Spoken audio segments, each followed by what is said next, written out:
Week 1 is in the books, and your Minnesota Wild are 1-0-2. But how bad is 3 points in 4 games? Kirsten and I discuss, plus we give a look at the Wild week ahead and assess the Jared Spurgeon, Eriksson OK injuries. As always, we're created by New Boy Studios, brought to you by SotaStick, presented by Talk North, Greenbelt, Royal Credit Union, Livea, and Jim Beam. This is Season 6, Episode 249. At Jim Beam, they know the importance of tradition, like chanting, "Let's play hockey" prior to the start of each game, or playing the state of hockey anthem after a Wild win. This season, raise one to your fan family with a bourbon that invites us all to come as friends and leave as family. Jim Beam Bourbon Whiskey, the official bourbon whiskey partner of the Minnesota Wild and XL Energy Center. Drink smart. Jim Beam Kentucky Straight Bourbon Whiskey. 40% alcohol by volume. Copyright 2021. James B. Beam Distilling Company, Incorporated, Claremont, Kentucky.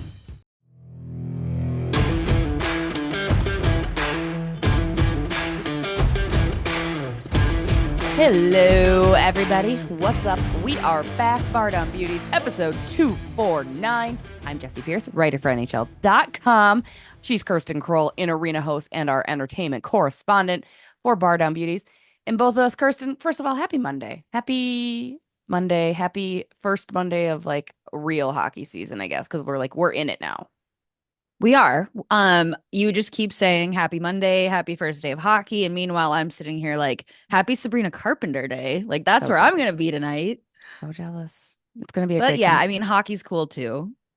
Yeah, I mean, neither of us have to worry about the Minnesota Wild really until November 1st again, because they are on the road from now until then. They come back briefly for some practice this week. Don't forget outdoor practice on Thursday at the Rock, which, yes, it's incredibly early. And no, I don't know why they're doing it now, but in case you want to go there. But yeah, they're gone. They're out of our lives again for a little bit. Just they're like a situationship kind of right now. Like they're in and then they leave, right? A little bit. I'm laughing at that analogy. That was really good. I'm not trying to boost your ego. I think I have a problem with that. I didn't hear what you said. It was really, what? No, what? I don't know. What? I don't know. I kind of forgot what I was saying. Crazy how that happens. Crazy. But yeah, it's a little bit of a tease now that they're on the road, but just even being able to be out and about last night at a restaurant, look at the TV, and it's like, yep, the Wild are back. Nature is healing.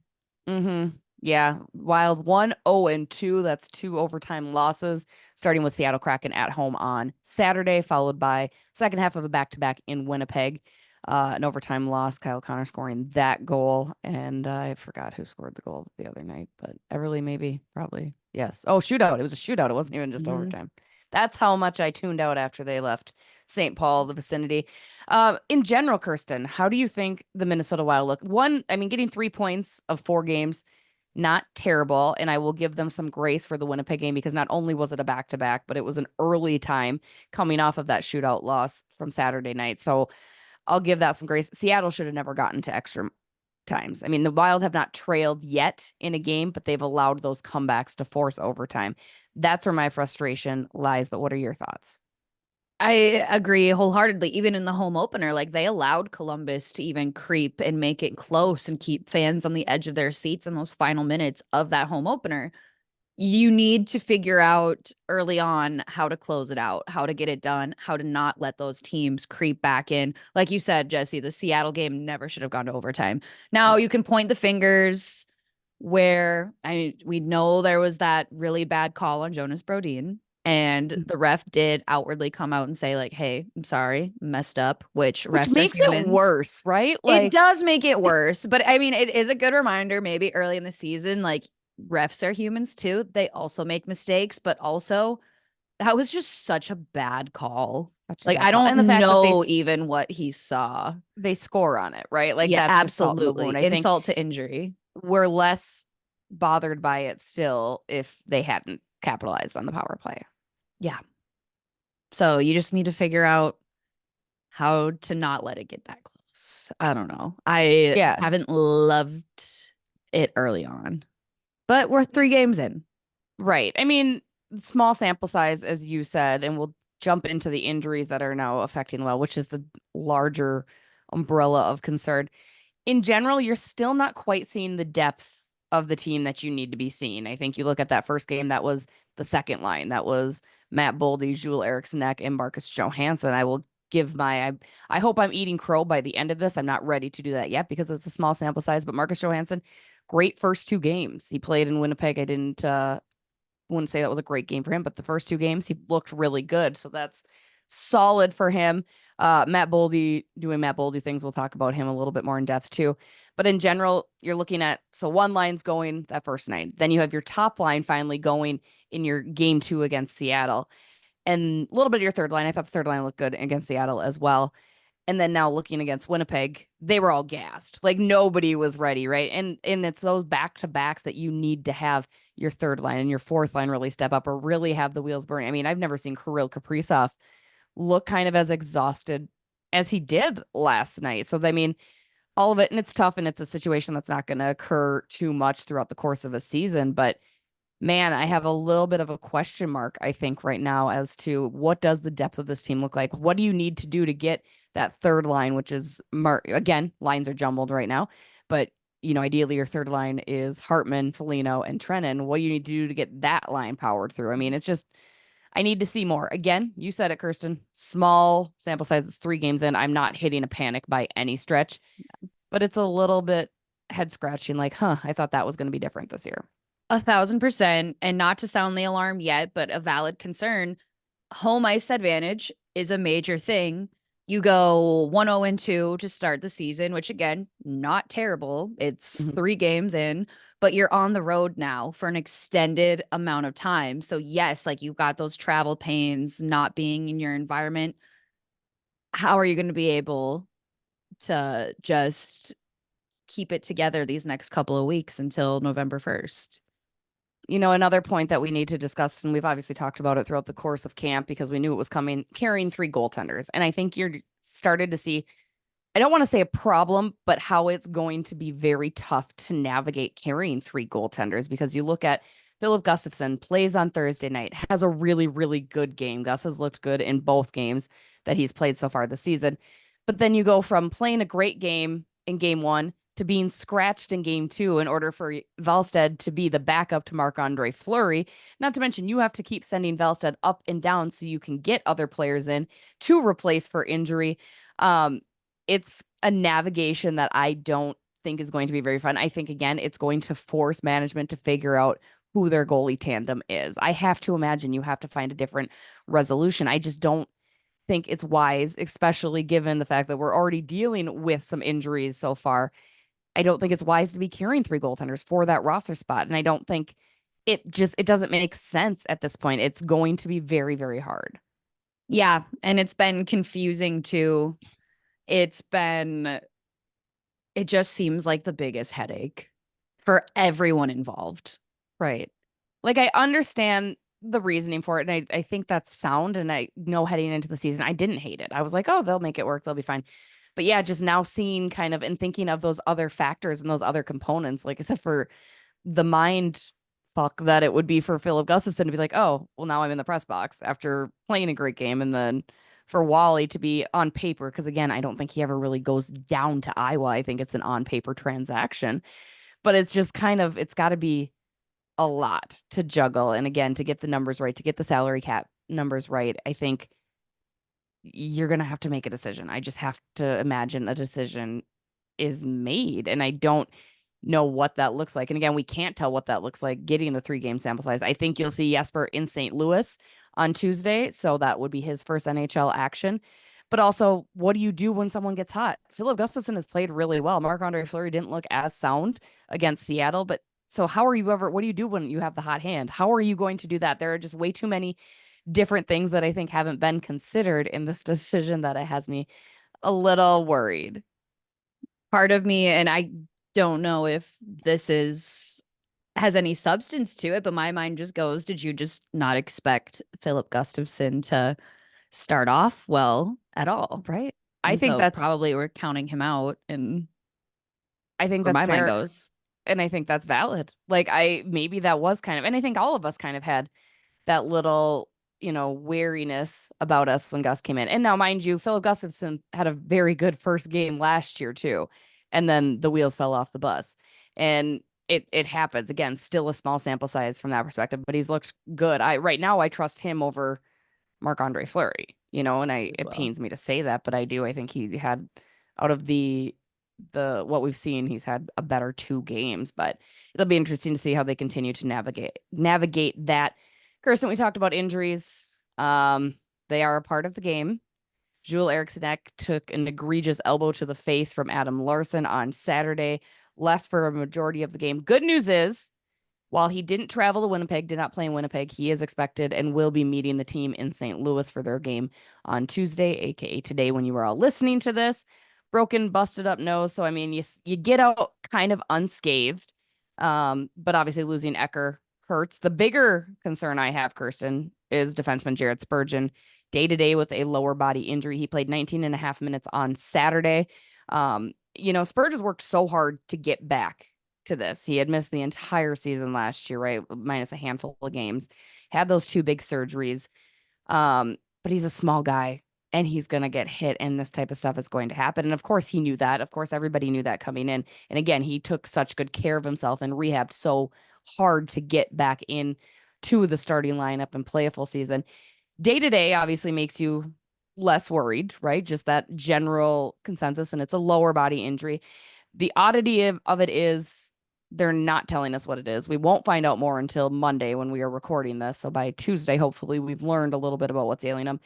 I'm worried that it is an injury that is going to plague him all season, that it is something stemming off of one of those 2 surgeries or both surgeries. And it's something he's going to have to constantly battle with. He's either going to be in pain or he's going to be in and out of the lineup more frequently. What are your thoughts? Well, to piggyback a little bit, Ecker's a tough kid. He's going to be fine. Yeah. Whenever he does get a little banged up, he's always back good as new. And so I was worried. I have to be honest. I was worried for his teeth because he just got like those brand new teeth that I was like, oh no, like knowing how the teeth situation can go, how expensive those bills when you get like half root canals and stuff like that. It's how do you get half of a root canal? Is it's only literally I'm not finished. It's just I have things. that I have sounds things. awful. Yeah, it is awful. I'm in pain. I should be day to day, frankly, but I'll be back in game action. So that was my one concern for Ecker and then my second concern was for you. I was like, oh no, what's Kirsten gonna do if Ecker's hurt? Yeah, I don't worry about him. I do worry about him. Don't get me wrong. I don't want anything bad to happen to him, but he's tough. And so knowing he's going to be in St. Louis too, I'm like, all right, this is what I thought. I thought too, even when he did leave the game, didn't play too much after the elbow to the face, I thought a lot of it was just because his nose didn't stop bleeding. 100%. Those are hard. 10,000. Like just a regular bloody nose is hard, And let then alone especially a when you're broken wearing a one. full shield and then you're also not used to playing with a full shield, like that's an adjustment in and of itself. Yeah. So Ecker's tough. He's fine. I'm not worried about him. But yes, going back to the greater concern, Jared Spurgeon, Jessi, you said everything I was going to say. I'm scared that this is going to be something that will linger all year, could become a bigger problem. We don't know what it is. There's a lot of unknowns. And for it to happen in the second game of the season, when he did take the entire majority of last year just to rehab, reset the body, get the surgery he needed to in order to focus on this year, and how disheartening it must be for him 2 games into the season for something else to happen. I mean, you're gonna have to minute manage with him almost, right? Which is tough to do when he's a top 4 defenseman and he's the captain of your team. And again, I'm not trying to sound any alarms because we don't know what the situation is. It could be as much of a broken or, a bruised foot or just a soreness in general. That's not at all related. So I don't mean to like concern anyone. And again, maybe we know more by the time this episode is released, but it does. It just, I talked to him this offseason. I said, is this hard to come back from at your age? Which I always hate saying, by the way, because I recognize he is younger than me. But like I imagine, I'm in pain from the smallest, slightest things, and let alone coming back from a surgery, even as a professional athlete. And he had dealing with mentioned, a he's like, half a root canal. and it hurts. All right. It's a pain I wish upon no one. All right. Except maybe me in this moment. Except maybe you in this moment. Just look at the right camera, please, and we can carry on. This is what we do, guys, at Bardown. If you're new to listening, we just chirp each other for most of the episode and maybe toss in a couple good thoughts. But no, Spurge has never suffered an injury that severe, he said, since he was like 15 years old. So he wasn't quite sure, but he felt good. And again, he's a good person, so you do wish the best for him. Not to say if he was a bad person, I'd wish this upon him, but I'd probably be less inclined to be on his team. I would just be like, and he's hurt and we're moving on. But it'll be interesting to see in general. So there we go. That's going to do it for this first half. We're going to take a quick break. When we come back, I want to talk Matt Boldy. I want to talk Kirill. I want to talk about our Wild week predictions. So stay tuned. Hey guys, Jessi Pierce here for Livea Weight Control Centers. Are you ready to lose weight and lose it for good? Today is the day. Livea days are here and they are ready to work for you. Since 2009, Livea has been the trusted expert in all things weight loss. Whether you're looking for a holistic approach through customized nutrition support or eyeing a medical weight loss solution or both, they've got you covered. With their award-winning nutrition plans, not only will you lose weight, you'll learn how to keep it off. The team at Livea Medical also offers GLP-1 medication options tailored just for you. Guys, Livea is the premier choice. Why settle for anything less than the best? Voted #1 in weight loss year after year, and right now is the perfect time to choose the best. Livea days are here for just a limited time. Visit livea.com, that's Livea.com, or call 855-GO-LIVEA and receive 8 weeks absolutely free. When you join Livea Medical, GLP-1 medications are now available for new clients for just $199 a month for a very limited time. Again, visit Livea.com or call 855-GO-LIVEA. Let them know Jessi Pierce and the Bardown Beauties sent ya. What's up? We're back. So we talked a little bit about the trials and tribulations to start the season, Kirsten. But now let's talk about some of the good. Matt Boldy, ladies and gentlemen. I know Billy Guerin said he could be a 50-50 player at some point. I think we've always been on the Matt Boldy train. I've never really had any concerns about him, but he certainly is showing his worth, certainly showing his value, making that second line absolutely a menace out there. I think the thing I love most I saw that all happen in real time, but that needs to be clipped. Like, I just was slowly watching it wobble. That was incredible. And then the reaction. You did? I saw everything happen in slow motion. Like, I literally saw the first one just and then for those listening, in case you didn't hear the large crash behind me, I have this like hockey game thing that I have hanging up and it just fell off the wall. Which, I think you know what? Your pucks down with you too. It did too. Yeah, it took all of it. Jesus.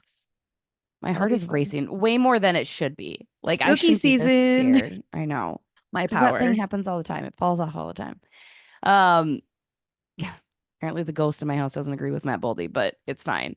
So Matt Boldy, as I was going to say, 5 points in 3 games. That includes 2 goals plus 1. Looking solid, looking good. Is he going to get 40 goals this year? Is my question to you, Kirsten. What are your thoughts? I'm hopeful, and I'm going to go out on a limb here and just say yes. My only concern is I feel we've kind of seen this from Matt Boldy before, like when Kirill Kaprizov was injured and then Matt Boldy became the storyline. Like, he rose to the occasion and was just an outstanding offensive player for the team to fill in for that time when Kaprizov was out. Then Kaprizov came back, and then it was like, where did Matt Boldy go? So now we're not dealing with that early on this season. Like, Matt Boldy has just found a way to get things going. I'm very optimistic that he will continue to find a good consistency this season. So yeah, I'll go out on a limb. I'm going to say, yes, I think this is a season for Matt Boldy to reach 40 goals. He'll be darn close, I think, if he keeps up, obviously, this pace, but just in general, again, that'll be determined by who's in the lineup, who's out, if Marcus Johansson keeps playing, because again, that second line, it wasn't just Boldy and Ecker. I will give Marcus Johansson the flowers for that. I think he was a large part of the way they were grooving and moving. But Matt Boldy's passing is just electric too. We were getting behind the nets, no looks, and just spicy. Now, again, the Winnipeg game, he struggled a little bit, but so did everybody on that team. So I can't really call just him out. But yeah, I think Bolds might do it. There's just a maturity to him this year too. And I think he's even addressed that as well. Like, the difference from him as a person. He's just kind of grown into this man, if you will, which makes sense. I mean, he is still only, what is he, 23? He's 23 years old, right? And he's only had 23. He's only 23. Dang, I thought he was like, because he wasn't even 21 when he came around here. Yeah, like Nashville road trip when he was 21. Yeah, exactly. And he turned signed for his birthday. Right. So, I mean, he's really grown into himself as a player and as a person. And I think that's going to help him. And I think if he doesn't get 40 this year, I think it's for sure a thing next year without question. So bravo, Matt Boldy. You're my first star of the week. I just made that up. Should we start doing that though? Yeah, why not? Let's Okay. do He's my that. first. Is he your first star of the week? He's absolutely my first star of the week. He's been Okay. fantastic. Who's your second star of the week? I was gonna say something. No, I'm gonna Doesn't even have to still. be player. We could do player. We could do like outside things too. Like for I have one. Well, then if we're doing outside things, then Matt Boldy's not my first star of the week. Okay. My Oh, I know first where you're star of gonna the week go. would be Rookie, the new team dog, because Okay, fair. obviously. Fair. All right, Rookie, the new team And then puppy. Matt We love Boldy, it. sorry, you're getting bumped to number 2. And then Jewel Eriksson, the king you are. Like, of course, you're one of my stars of the week. So he's 3. Subject to change. Like, there's room to shuffle. He'll probably be my number 1 star of this week Yeah. once, Something to strive for. Something to he's a strive for. badass. He has a broken Badass. nose going to St. Louis, like a Doing tough Jewel king. Eriksson things. Love. I'm gonna keep Bolds at number 1. My second star of the week is the Minnesota Wild hockey game ops. Because the loon call that is made after the penalty kill or after the penalty expires is just brilliant. Like when the Wild are on the PK and then the penalty is released and it goes, that sounds like a pigeon, but it's a loon. There's a loon call.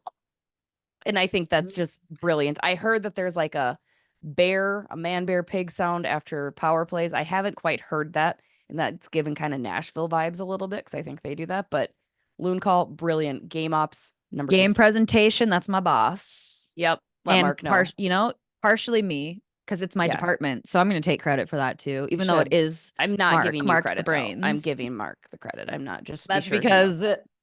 it's Mark's brainchild. So Yeah, yes, like I it's all love it. Mark. So Minnesotan. And I think they're throwing out fish. Did I see they're throwing out fish? They're At the end? throwing out walleye. 3 Brilliant. stars of the game. Love it. Love it. Lean into the Minnesota. I think that's so great. And in general, I mean, Game Ops has always been kind of vanilla, right? A little safe. And this year they're trying some new things. I dig it. I dig it. I'll let Mark know next time I see him. Yes, please pass it along to Mark. He needs to hear it because it's been fantastic and so much fun. So Game Ops, number 2 star of the week for me. And then my third star is going to be, who do I want to name my third star? It's going to be Philip Gustafson. I know. I'm starting off nice. We're starting off good. I'm not trying to read too much into it. I'm not going to be like all aboard the bus, but he's played well. And I think coming into this year, he knew he had to do well out the gates. He knew he has to continue and make that a consistent thing. So Gus, you deserve a third star this week. Congrats. Bravo. I hope he has the Jeremy Swayman chip on his shoulder this year. I haven't even seen his Sway talk to media really yet about because I don't imagine think you would so. just pepper him with all the questions about the offseason dramatics, right? I know. And I kind of am really upset now that it's all said and done. It's so boring now. What drama do I have now? I got one for you. I got one, and it's probably going to be resolved today. So I saw it come across the Twitter feed today, Monday. Rasmus Dahlin and Peyton Krebs in Buffalo throwing fisticuffs during practice after they collided. And I am talking, let me see if I can just send this to you right now so you can take a look. Like my phone is in my hand. I'm ready. Okay. Let's see. Send via direct message. This is gonna slide in your DMs real quick with the. We are all about. If you guys haven't seen it here, it is good. They are hurling some punches, and I can't tell which is which because it's like a video of a video. Yeah, watch it. Oh yeah, that's a fight. You're coming at your captain like that? What? Right. Problems arising in Lindy Ruff said, okay, so update as of 24 minutes ago. This happened this morning, Monday. Lindy Ruff says he wouldn't look too far into this. Noted Dahlin got hit before and he wanted to even the score. I feel like you do look into that. I feel like you don't want your teammates fighting each other in practice early on in the season, especially when Buffalo needs to get their shit together. Agreed. Poor Buffalo. But maybe Buffalo needs this. Maybe Buffalo needs to just turn on each other in order to come together. A little fire. I like it. Yeah. I get that. Especially from Darlene. I love that. Right. And one more, bringing it back to Minnesota, I will say another thing to note. They've battled for the most part. I mean, there's been some sloppy hockey, but I haven't been overly disappointed in the way that they've kind of hung in there and hung around. So I do want to note that in case anybody thinks I'm being negative.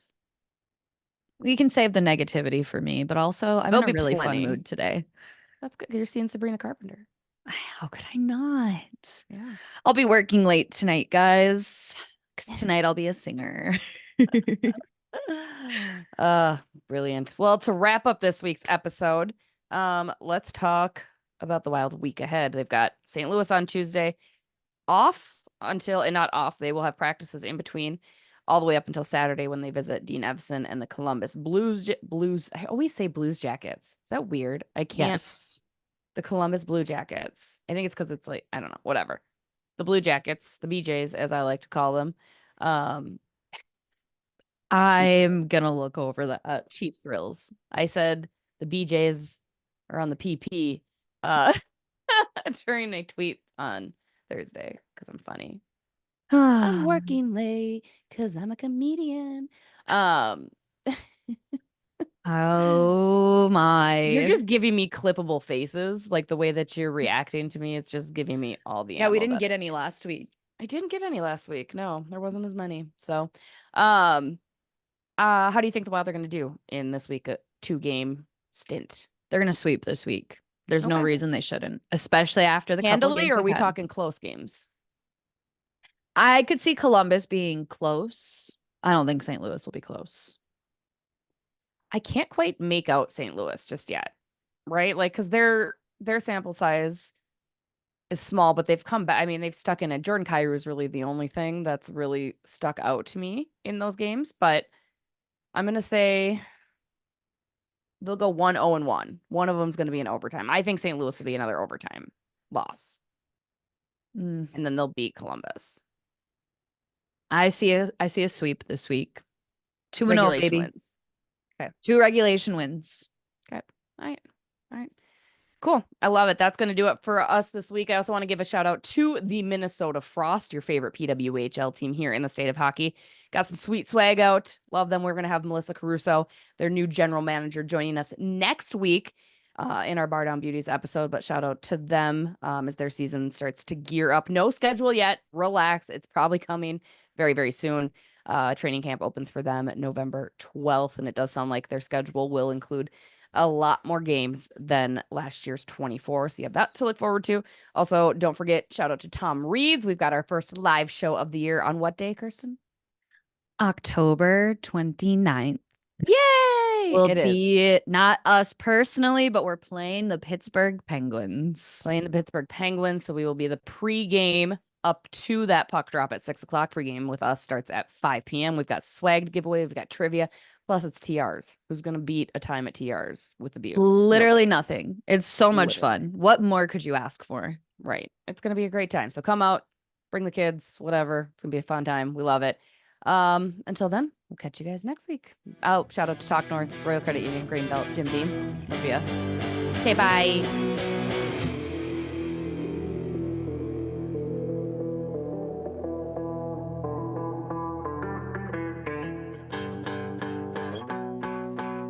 Near, near, near, near, near, near, near, near.